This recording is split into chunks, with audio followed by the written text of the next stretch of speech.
My name is Paige. I'm 35. At my grandfather's will reading, my family handed my sister a check for $6.9 million and slid a single dollar bill across the table toward me. My mother laughed when she saw my face. My father said, "Go earn your own." And then my mother leaned in, smiling like she'd been saving this moment for years, and announced to the entire room, "Some kids just don't measure up." Lauren waved her check. My parents toasted with a lawyer's bat. Lovey, I picked up the dollar, folded it, and said thank you, because I knew what was still sitting in the lawyer's folder. And they didn't. 40 seconds later, the lawyer opened the second envelope, and my mother stopped laughing for good. Equals who I was before. 4 years before that dollar, I was a high school business teacher 2 hours north of home. I was good at it, I thought. That was my whole life. Then my grandfather fell. I'm the kind of person who, when something needs doing, just does it quietly. No announcement, no applause required. That sounds like a strength. For years, it was actually a weakness, because I let everyone assume I had simply shrunk into some small, forgettable life out in the country. I never corrected them. My grandfather, Earl Whittaker, had owned a hardware and lumber store on Main Street for 50 years. Whittaker Hardware. Everyone in 3 counties knew it. When I was a girl, I did my homework on the counter while he cut keys and gave kids free penny candy. That store was the steadiest thing in my childhood, steadier than my parents' marriage, steadier than anything. So when Pop got sick and someone had to step in, I didn't call a family meeting. I gave notice mid-semester, packed my car, and moved into the little cottage behind his farmhouse. My mother told her friends I'd thrown my career away. My father didn't say much at all. Neither of them asked what it actually was. They'd find out eventually, in a lawyer's office, when a dead man's letter said it for them. The store. Let me tell you about the store, because the store is the whole story. Whittaker Hardware opened at 6 every morning, the way it had since 1974. Farmers came in before dawn for parts that could save their whole day. Pop believed a hardware store was a promise to a town, and you didn't break a promise just because the sun wasn't up yet. When I moved back, I became the one who opened it.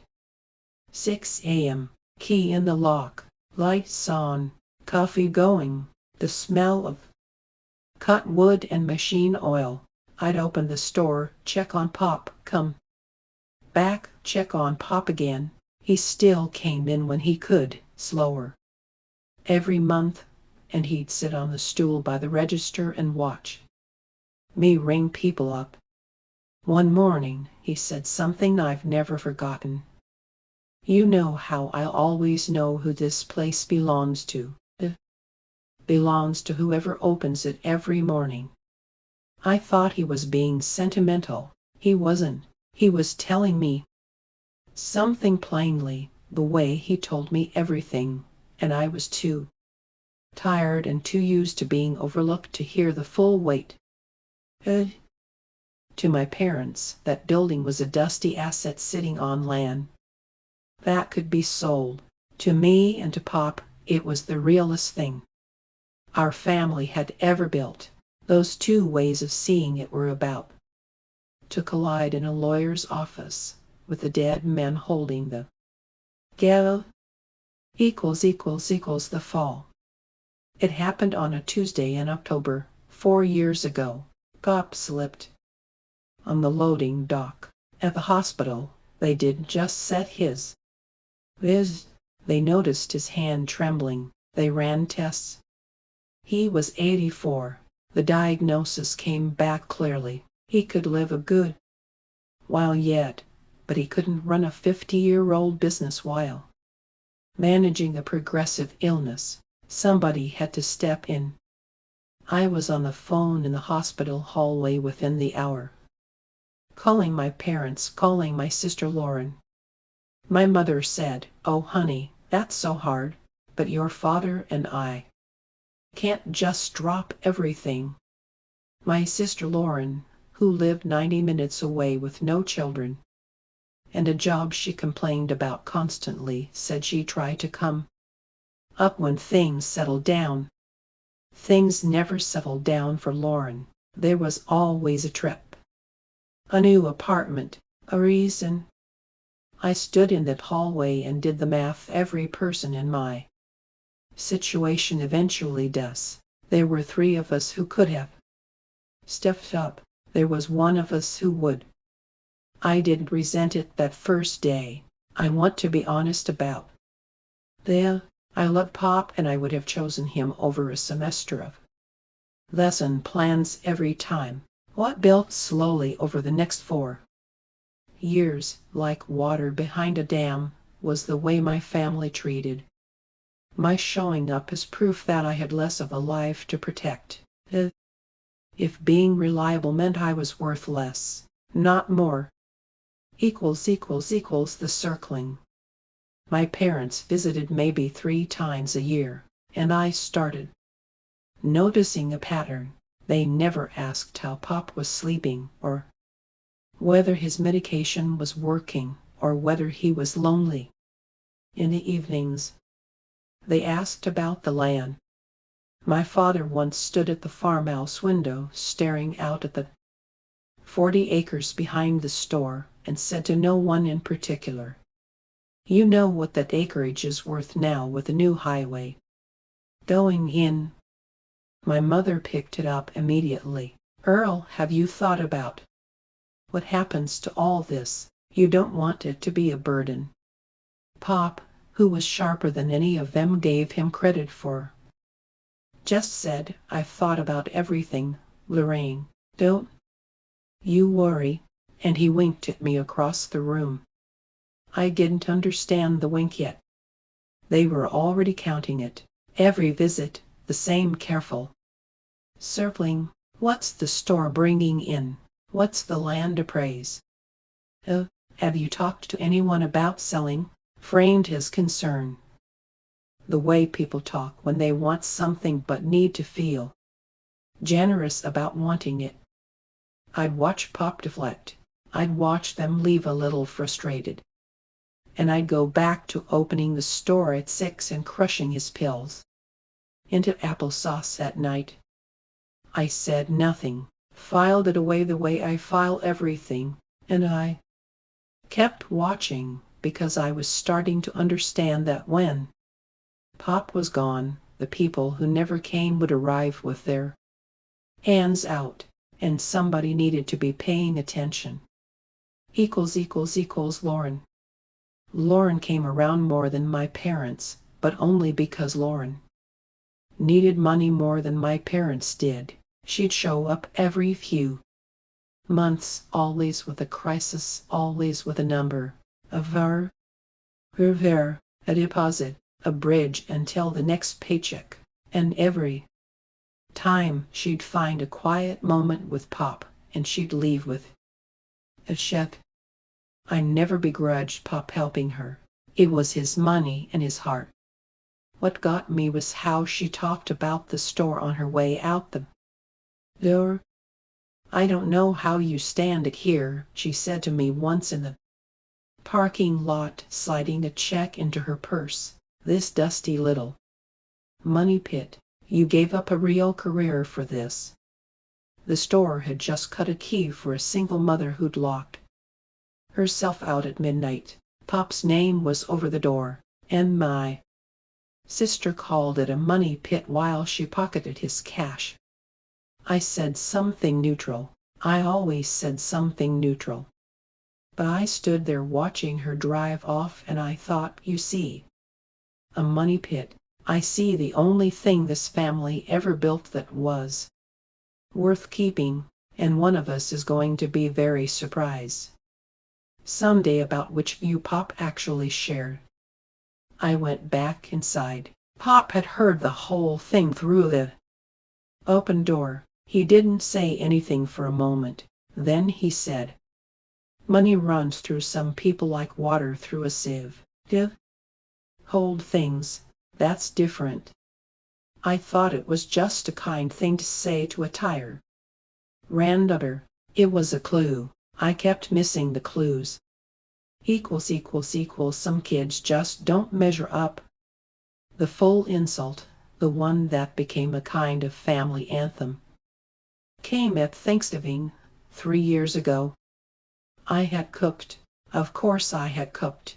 I'd also given Pop his evening medications between the turkey and the pie because of course I had. Lauren was telling everyone about a promotion I'm fairly certain never actually happened. My mother was glowing at her, and then the conversation turned to me, the way it always did, like a spotlight swinging to the corner of the room nobody wanted to look at. "And how's the little store, Paige?" my mother asked in that voice. I said it was good. Say. She made a small, pitying sound. Then she said to the table. Not to me, to the table.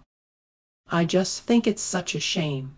You had a real career, teaching profession, and you threw it away to play shopkeeper in the middle of nowhere." She shook her head. "I love you, honey, but some kids just don't measure up. That's just life."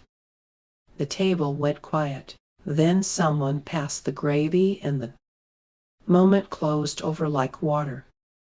Nobody defended me. I sat there with the taste of my own cooking in my mouth and understood exactly how my mother measured a human being. Dollars, titles, the story you could tell at a party. By that math, I was a failure and Lauren was a success. The fact that I was keeping her father-in-law's father alive and his life's work breathing didn't enter the calculation.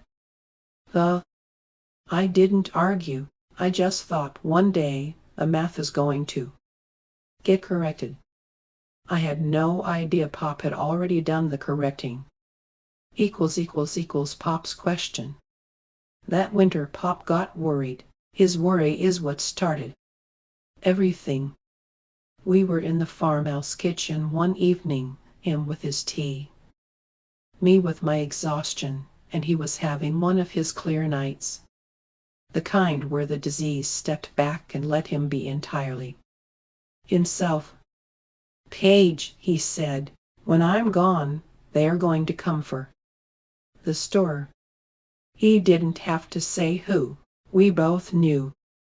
"Your father will want to sell the land. Lauren will want her cut in cash, and they'll do it fast before the ground's even settled, because they don't see what it is. They see what it's worth." I said I knew. He looked at me for a long time. "I built that place from nothing. My father ran a stall. I ran a store, and I always thought one of mine would keep it going. But it isn't going to be your father, and it sure isn't going to be Lauren." He set his cup down. "It's been you, 4 years, 6 in the morning, every morning. I see it." Then he asked me the question that changed my life. "If I make sure it goes to you the right way, so nobody can break it, will you keep it open?" I should have felt triumphant. I didn't. I felt the weight of because keeping a 50-year promise is not a gift.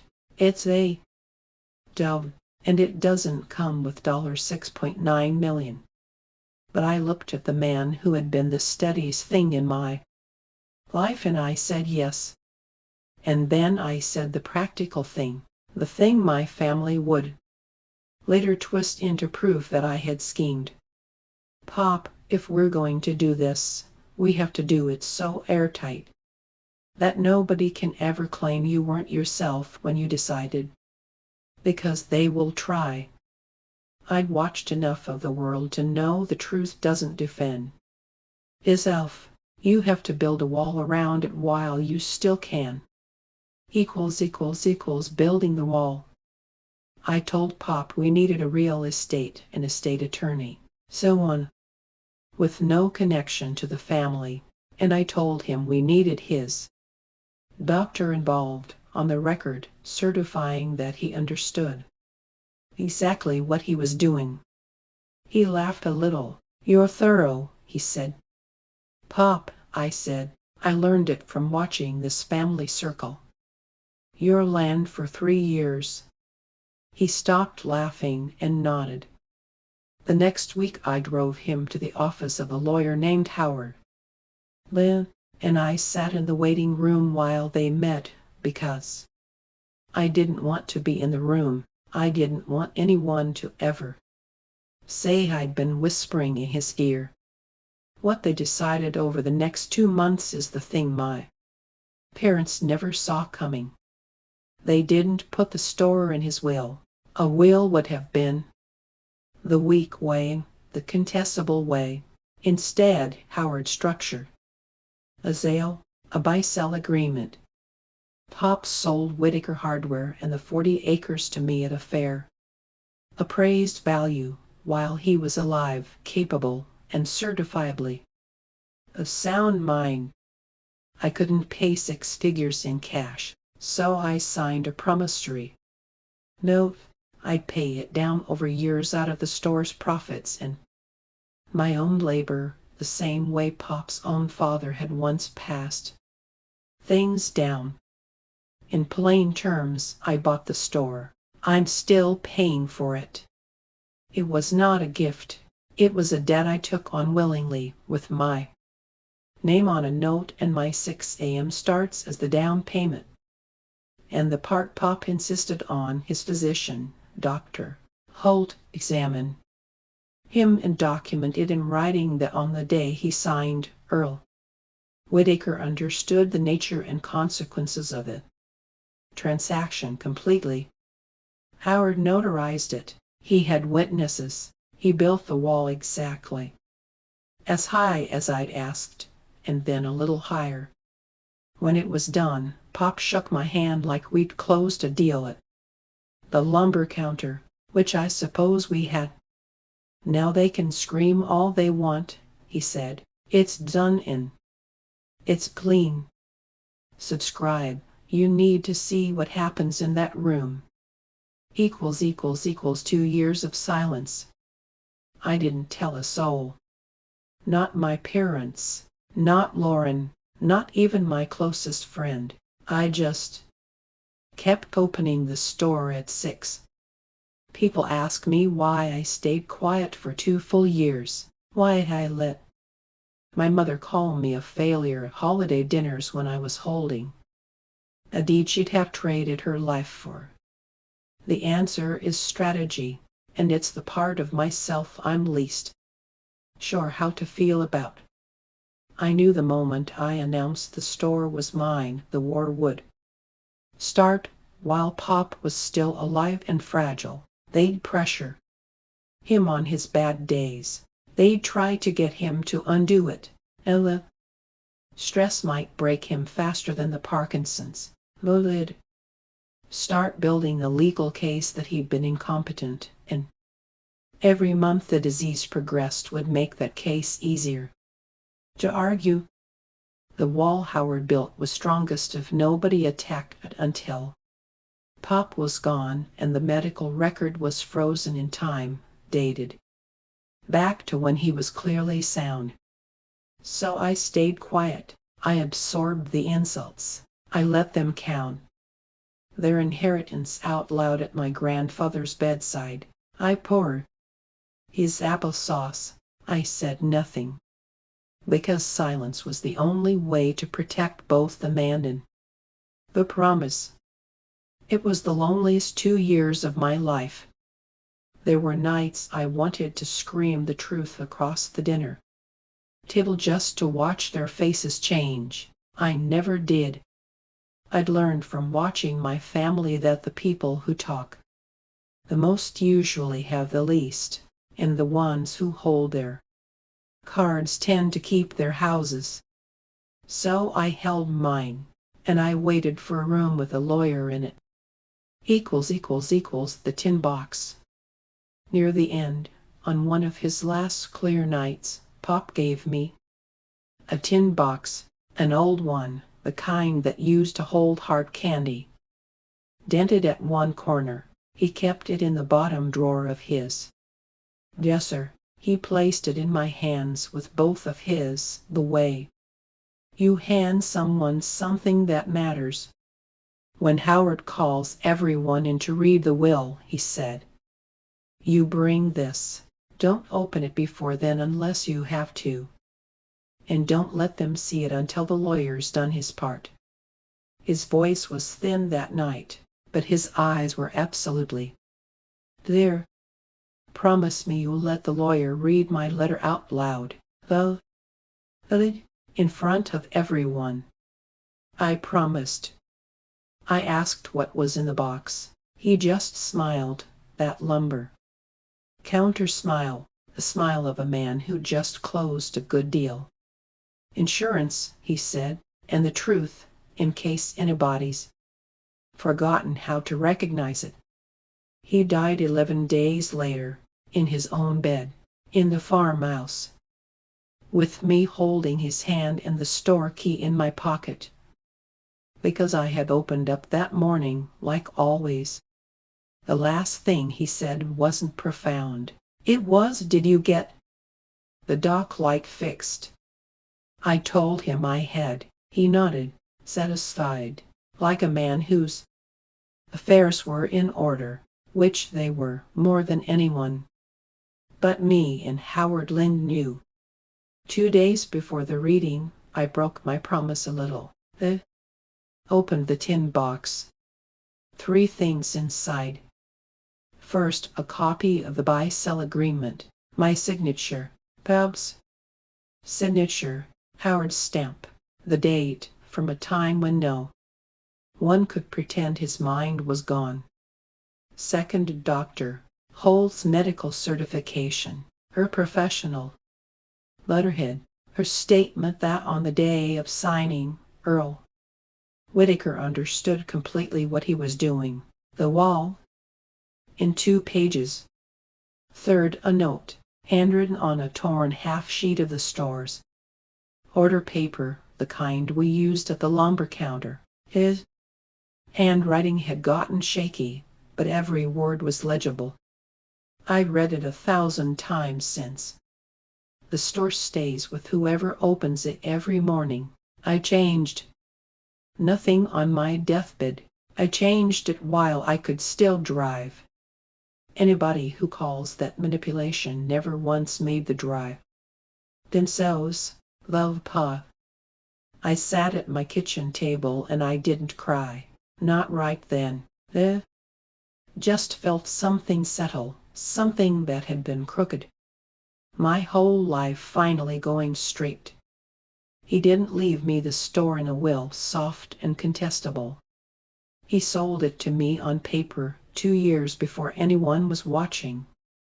Then he sat back and let my family count their money out loud, knowing the whole time that the thing they actually wanted was already gone. The dollar they'd hand me wasn't the insult, it was the punchline. The setup. Let me make the pieces clear, because this is where people get confused. There were 2 separate things in my grandfather's estate. There was the money, the liquid stuff, investment accounts, savings, a life insurance policy, altogether just over $6.9 million. That was never the store. Pop had been a careful man for 60 years, and careful men in small towns sometimes have more set aside than anyone guesses. He left every dollar of that cash to my parents and to Lauren. He genuinely wanted them to have it. And then there was the store and the land, the legacy, the name over the door, the 50-year promise that he'd already sold to me 2 years prior, clean, documented, and walled off from the will entirely. So when Howard read the will, it would cover only the cash. Lauren and my parents would get the millions, and Paige would get $1, a symbolic dollar Pop had insisted on, so no one could ever say he'd forgotten her or cut her out completely. To everyone in that room who didn't know about the buy-sell, it would look like Pop had judged me and found me wanting. My family would feast on that for exactly as long as it took Howard to reach the second envelope. The night before the reading, Lauren showed up at my cottage with a bottle of wine and a soft voice, calling it making peace. "I just feel like we've grown apart," she said, settling onto my couch like she lived there. "I want us to be close again." I made tea. I let her talk. People tell you why they came if you give them enough quiet. It took her 20 minutes. "Did Pop ever give you anything to hold on to?" she asked, casually, swirling her wine. "Papers or instructions? I just want to make sure everything's in order for tomorrow." There it was. She wasn't here to reconnect. She was here to find out whether I was holding a car. I looked at her over my tea and told her the truth, which was also the perfect misdirection. Pop and I talked a lot, Lauren, about the store mostly, keeping it open. All true. She relaxed.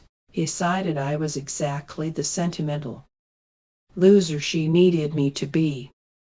"That's sweet," she said, and she finished her wine and left without helping me wash the cups. I stood at the sink and almost felt sorry for her. Almost. Because tomorrow she was going to walk into that room certain she'd already won, and find out that the sister she'd just interrogated had been holding the only card that mattered the entire time. I rinsed the cups. I slept like a stone. The reading 28-18-39-21 . In the parking lot of Howard's office, my mother caught me before I went in. She was dressed like she was attending her own coronation. She took my hands in both of hers. "Paige," she said, "promise me you'll let your sister have this. You've always been so strong, so independent. You don't need things the way she does. After everything, just let her have her moment. Don't make this hard. I want you to notice the move, because it's the oldest one in our family." She'd spent 2 years telling me I didn't measure up, that I was a failure, that I'd thrown my life away. And now, in the same breath, she was telling me I was so strong I didn't need anything. The insult and the flattery were the same tool, both designed to make sure I'd take less and stay quiet about it. I looked at my mother, at the genuine belief in her face that I was a problem to be managed, and I felt the last of my old hunger for her approval finally die, not with anger, just quietly, the way a pilot light goes out. "I won't make it hard, Mom," I said. And I meant it, the way a person means a thing the other person will completely misunderstand. Howard Lean's office smelled like old paper and lemon polish. He was a careful man in his 60s, the kind who reads every line before he speaks it. He had walked me through the whole sequence by phone that week. He'd read the will first, then, at my grandfather's explicit written instruction, he'd read the letter aloud in full to everyone present. I sat down at the long table, set my bag with the tin box inside at my feet, folded my hands, waited. Across the table, my mother and father and sister arranged themselves like a jury that had already reached a verdict. They had no idea they were the ones on trial. Howard opened the folder and read the financial will plainly. The way you read numbers that aren't yours to feel anything. Investment accounts, savings, life insurance, all of it totaling just over $6.9 million, divided between my parents and Lauren. Then he came to my name and to my granddaughter, Paige Whitaker, the sum of $1. He had an actual crisp dollar bill paperclip to the page. Pop had left it that way. Howard unclipped it and slid it across the table. The room held its breath for half a second. Then my family did exactly what Pop knew they'd do. My mother laughed. It started as a small sound she tried to cover, and then it just came out of her, delighted, vindicated. "Oh, Paige," she said, pressing the handkerchief to her mouth. $1. Lauren laughed too, that bright, cruel laugh, holding her paperwork like a trophy. My father didn't laugh, but he looked at the table, which was its own kind of participation. And my mother, riding the high of being so completely right about me, leaned in and delivered the line one last time, savoring every word for the whole room. "I told you, honey, some kids just don't measure up." My father added, almost gently, "Go earn your own, Paige. It'll be good for you." I looked at the dollar in front of me. I picked it up, then folded it once and slipped it into my pocket, and in a perfectly calm voice, I said, "Thank you, Howard." That was all.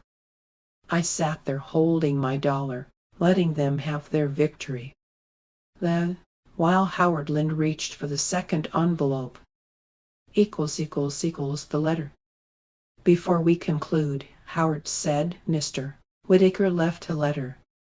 He was very specific that I read it aloud in full to everyone present." My mother waved a gracious hand, still glowing. "Of course. I'd love to hear Pop's words."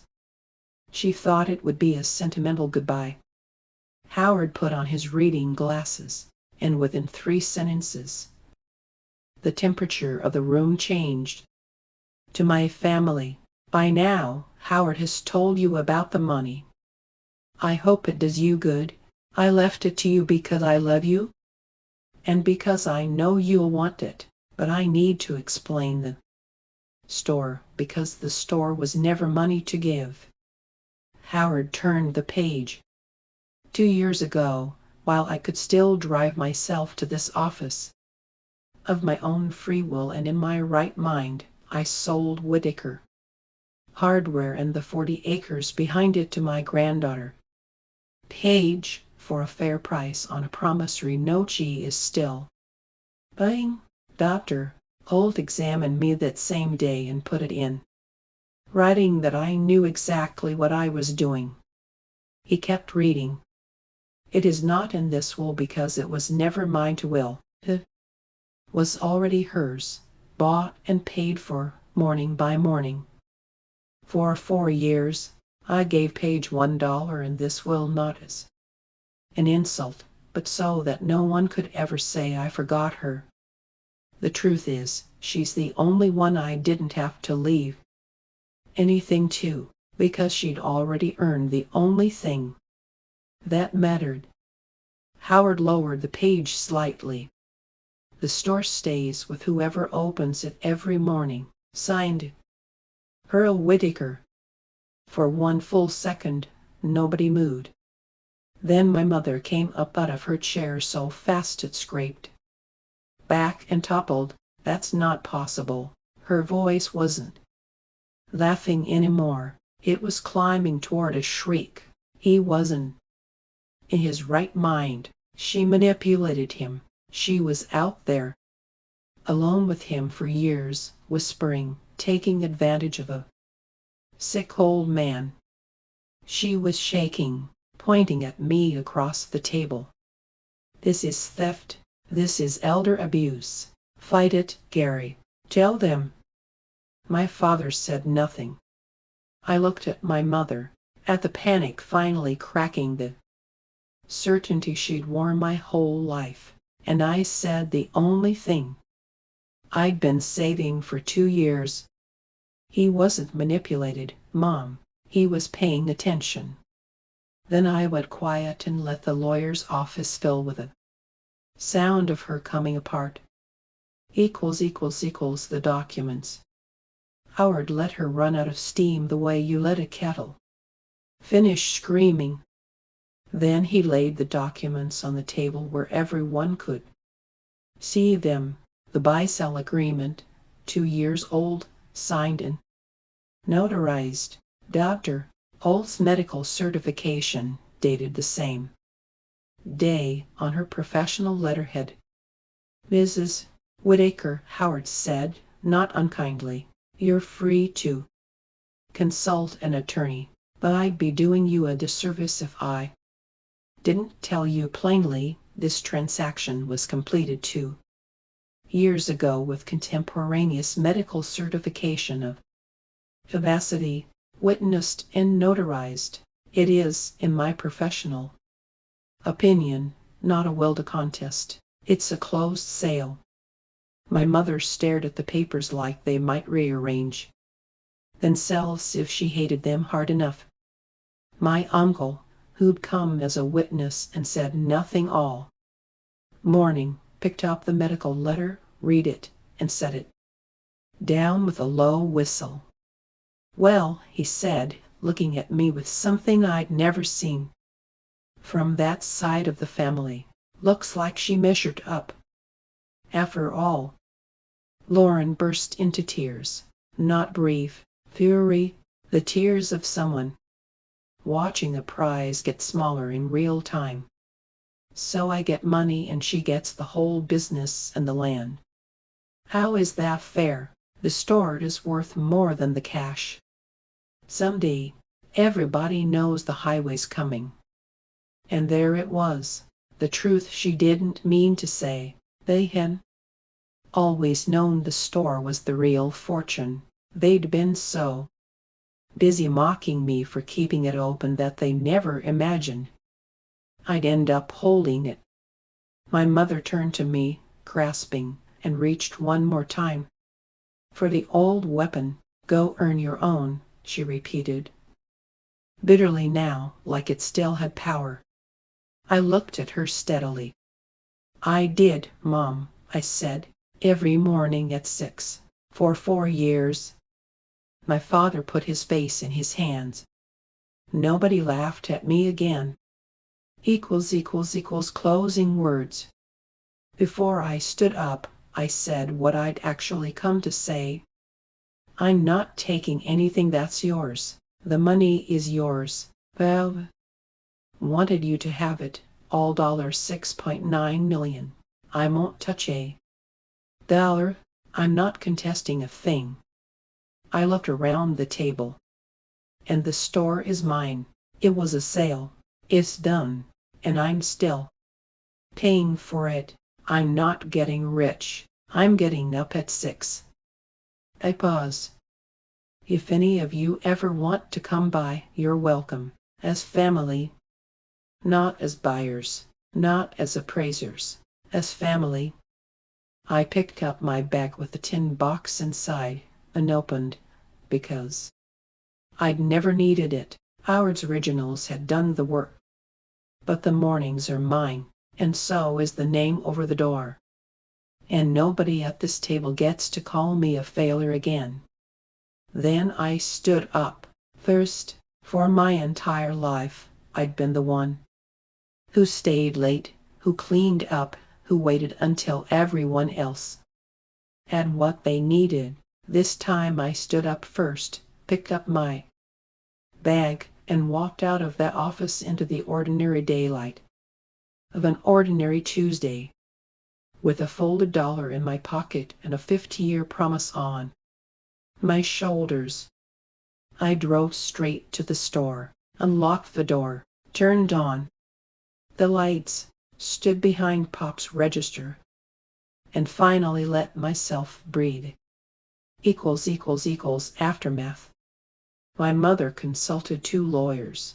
Both told her what Howard had already told her: a sale completed 2 years prior with medical certification of capacity is about as airtight as these things get.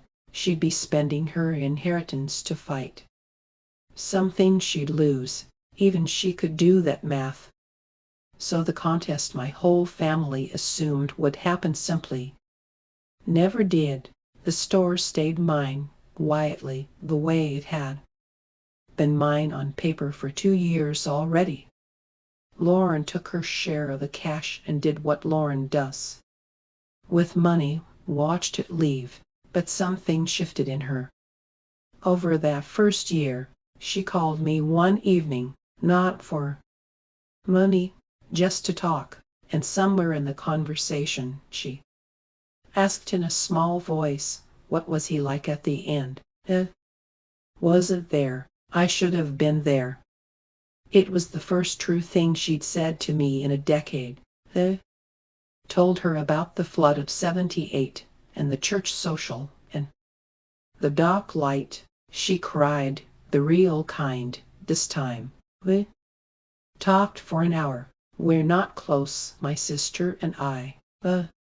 We're honest now, and honest is a foundation you can build something on, if you both decide to.